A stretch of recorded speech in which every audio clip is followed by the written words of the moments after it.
Welcome to the Learning Pines YouTube. We hope this video helps. You'll start by unlocking your Android with the current credential so the system knows you're authorized.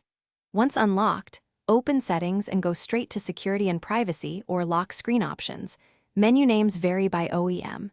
Make sure your Google account is synced and device backup is on, because changing locks can interact with Smart Lock and backups. Now tap Screen Lock Type to begin the change. The phone will prompt for your existing PIN, password, or fingerprint before allowing any modifications. You choose the new lock method based on security versus convenience: PIN for quick entry, password for stronger security, or pattern for speed. After selecting, enter the new PIN/password or draw the pattern, then confirm it exactly. The system will show complexity requirements, length, characters, or pattern size, so follow those prompts.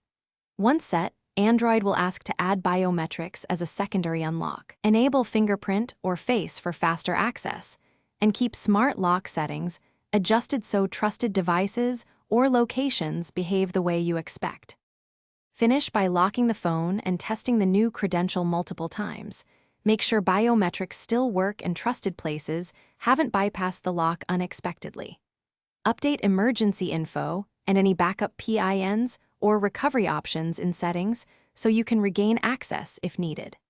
If something goes wrong and you can't unlock, try Find My Device to reset or locate the phone, or use Account Recovery.